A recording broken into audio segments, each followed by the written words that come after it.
The Roaring Twenties. Those words alone evoke images of luxury, consumerism, and mass culture, an era where anyone could become someone.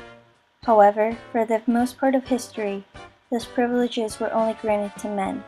No one really stops to think how life changed for the woman of this time. The women of the 1920s. Nearly 20 years before, women were oppressed under the ideas that they were of service only in the house and for very few low-paying jobs. The beginning of this era was a turning point for women, drastically changing their lives when Congress ratified the 19th Amendment. For 72 years, women fought for the right to vote, and on August 26, 1920, the 19th Amendment finally passed. This amendment allowed women to vote, giving them a voice for the first time in the country they had been supporting for hundreds of years. Very few women voted at first, but by 1920, there were 145 women in 38 state legislatures. The women who helped make this possible included two prominent figures, Elizabeth Cady Stanton and Susan B. Anthony. There were women who actually opposed the movement. For example, Phyllis Stewart Chaffley became known for her social and political conservatism and her opposition to modern feminism. In the end, she failed to stop the movement that was inevitable.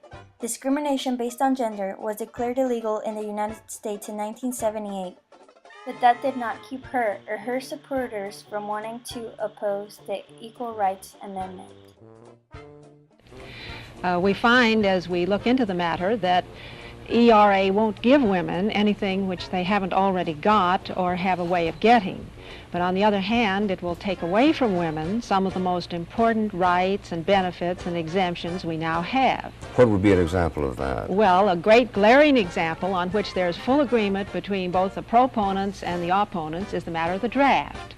Women are exempt from the draft. Selective service says only young men of age 18 have to register.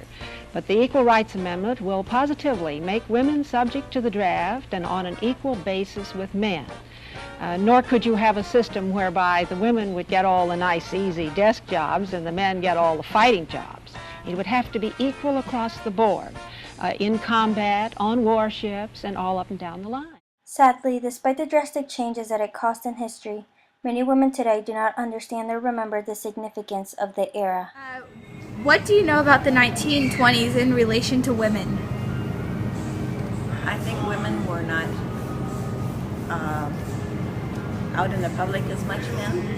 They were more stay at home and they didn't have opinions because they had to be at home and just work up there. Can you explain what the ERA is or the 19th Amendment? No, not really. Have you ever felt discriminated against in the workplace on account of your gender? No. I worked for several years. If you could tell a woman of the 1920s anything about women of modern times, what would you tell her? I wonder if some of nowadays the ladies are more open and outgoing than they used to be back in the 1920s. What do you know about the 1920s in relation to women? Not much. Do you know anything? Style-wise, or? Sure. Yeah, they wore dresses and flapper dresses, and they danced. And why is that important? It's probably not, but it's just what happened in the 1920s. Okay. Can you explain the ERA? ERA. It's the Equal Rights Amendment. It gave women the rights to vote? No. It gave women equal rights in the workplace. Okay. What about the 19th Amendment? That gave women the right to vote. Yeah, there you go. Have you ever felt discriminated against in the workplace on account of your gender? No. You can thank the ERA for that. If you could tell a woman of the 1920s anything about women of modern times, what would you tell her? It's very different, and How is it different? Because they're more in the workplace now than they were back then. They were probably more at home working.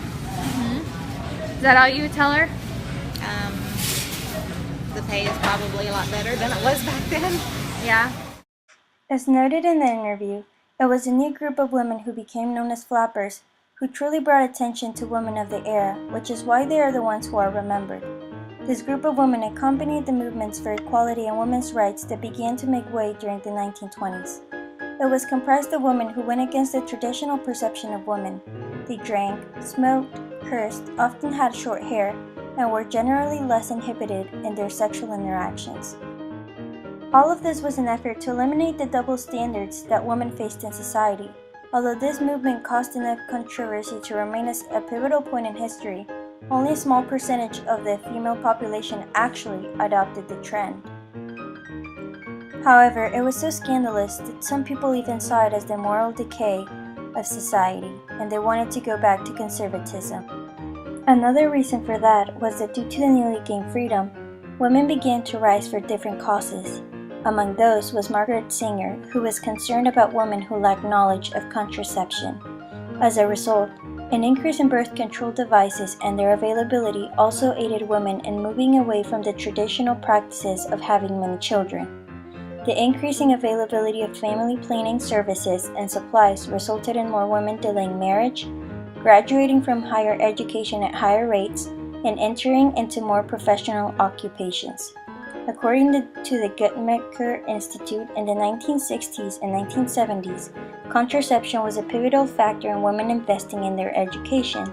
The report also details how the pill helped increase the proportion of women in skilled careers from 1970 to 1990 by more than 30%. With an increase in technology, women found their lives becoming easier with the introduction of new machines such as the vacuum cleaner and the washing machine.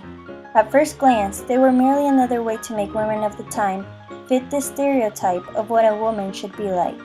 However, these technologies enabled women to perform household duties faster and more efficiently, which increased their leisure time for activities such as learning and working outside of the house. The 1920s was an era truly roaring with change. In the workforce, women began to be found increasingly in more prominent jobs with higher wages that had previously only been available to men. For example, women began to work in the Air Force as scientists, as doctors, and they could even be found involved in politics. Even if at first the change seemed to be minimum, it was the start of a new beginning for the women of today. The 1920s has had a lasting effect on the role of women in the United States. The modern woman of this era has been created from a mixture of women throughout history. Upon the platform set by the women of the 20s, women's rights of later decades continued to grow in equality and opportunity, becoming a large part of American society. And for that reason, it is crucial that people don't forget the events that have brought them to where they are today.